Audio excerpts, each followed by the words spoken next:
We've all got our biases, the, the lens at which we look at things and inflect our personal preference or ideology in order to pursue seeing that idea or ideology applied. Now, this is kind of fundamental to everything. If you have an idea for a book, well, it stands to reason that, one step is to go out and write it. If you want to create a piece of art, you have to go out and get the supplies to do it. Now, the quality of something is, really in the eyes of the beholder and totally subjective. So, regardless of whether or not we liked the book, we have to acknowledge it as a form of literature that comprise somebody's thoughts, regardless of what we may make of them. The same applies to art. What somebody sees as beauty in art, another person might just wonder how that artist's name ever even got known. Now, these are just people's opinions of things and an example of how simply it is to look at things from 2 points of view. So, trying to look at things from trying to look at things objectively, not so much intersectionality among people, more intersectionality of ideas, things being brought down to a common denominator. Now, as I said in a previous video, sometimes we're inherently subjected to these certain biases, of taking the stance against, say, homophobia.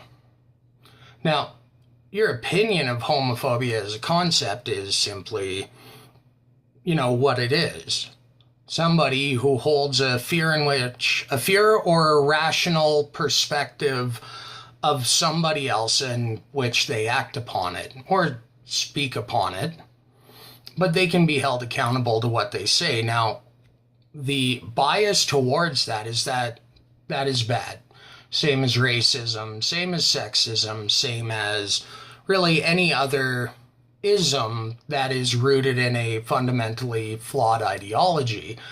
Me personally, I tend to prefer and throw my biases behind things that look at things objectively for what they are, for not what they're intended to be, but what use they function in pursuing something greater. Now, I also view work is a great thing. To get up to work to pursue something is to have purpose.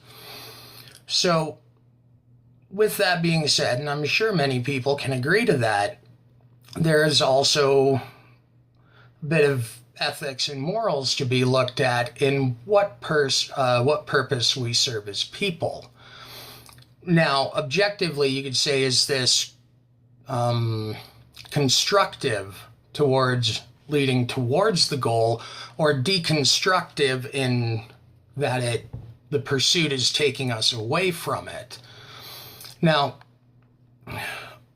usually, well, no, I shouldn't say usually, at least it's been my observational experience with the world that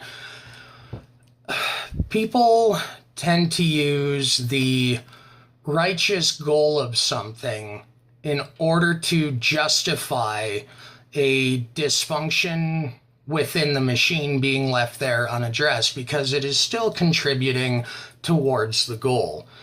Now, that's the very reason why I turned away from the church and institutionalized systems of faith in favor of taking on something a little more objective.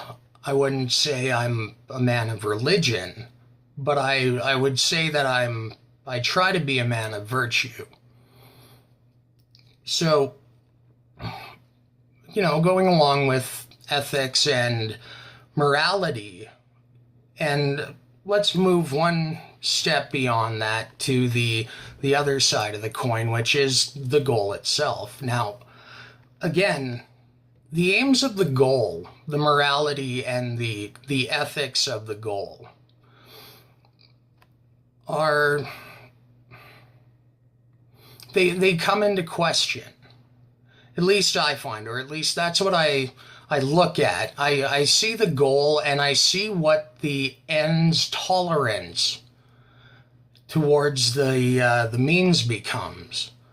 And my support for the end goal, or how I go about supporting it, is largely influenced by looking at things from being a sum of their parts. Now, with social issues, the sum of those parts are the groups or factions involved.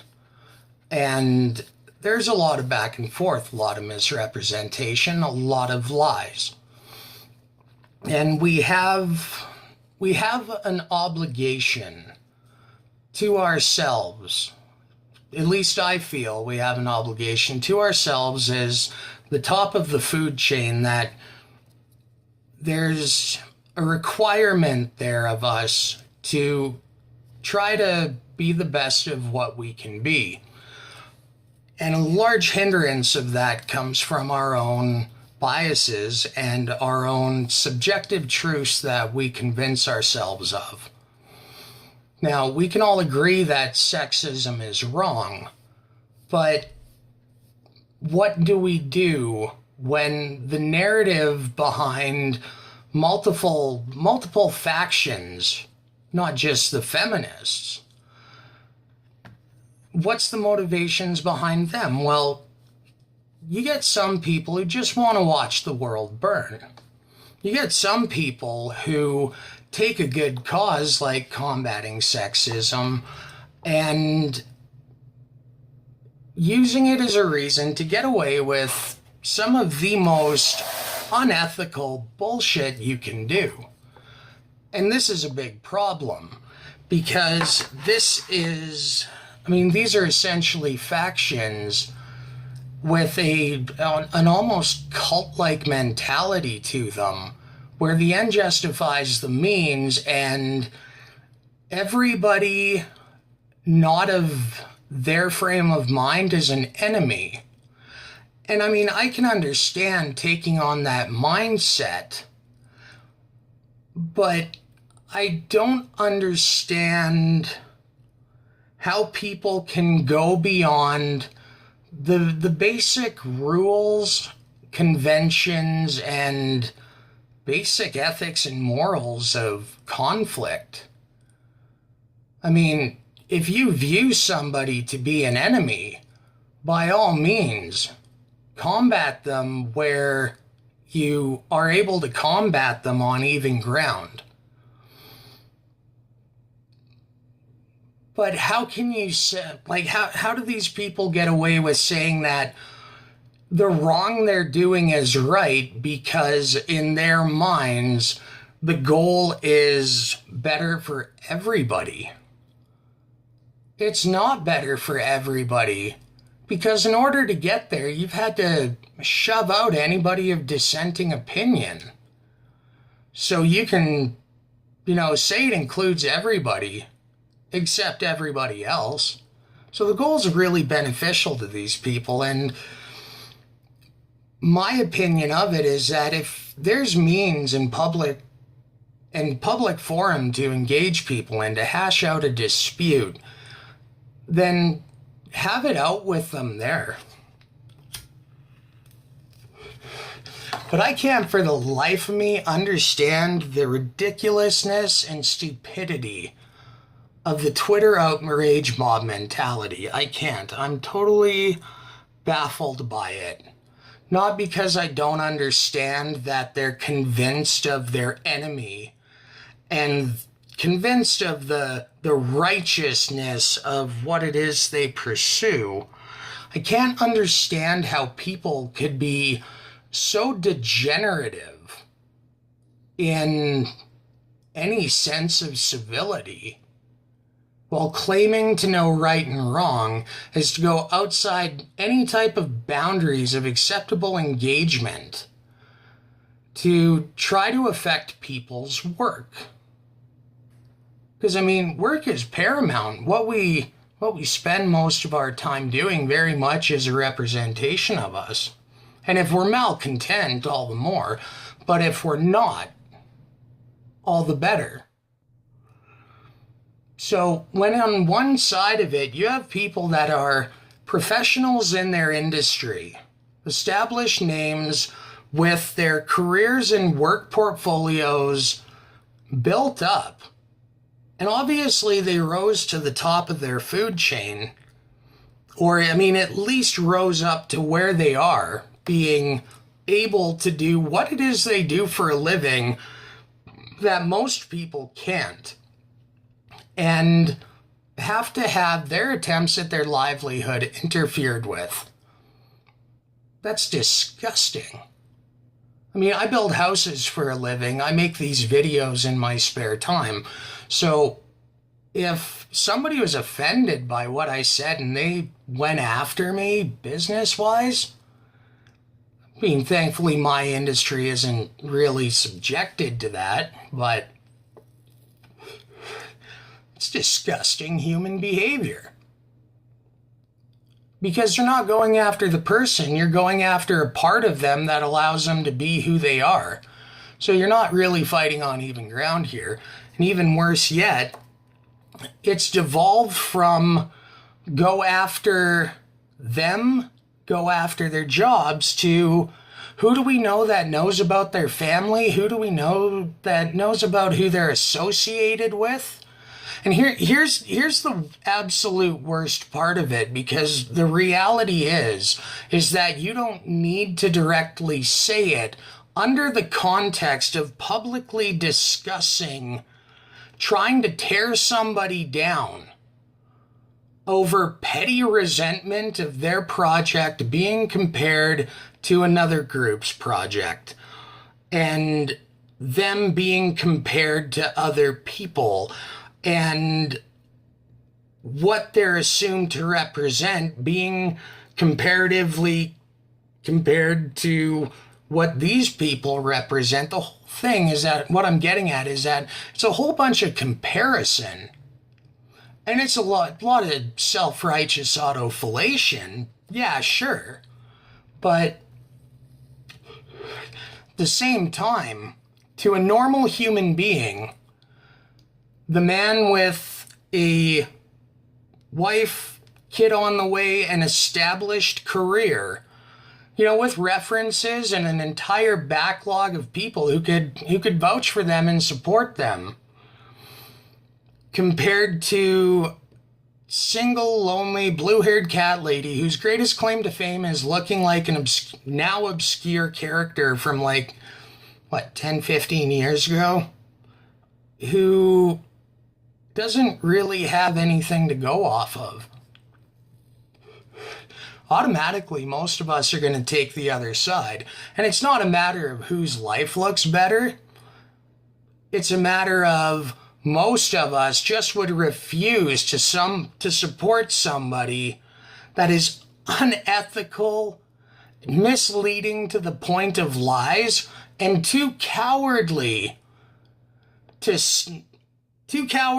outright say something, but not actually embodying enough backbone to stand by the implication. What I'm getting at is that, Renfamous, when you went from going after that umbrella guy as a person, you already went down a notch into degenerative. When you started going after his place of work and his work from going after him as a person, you became a reprobate.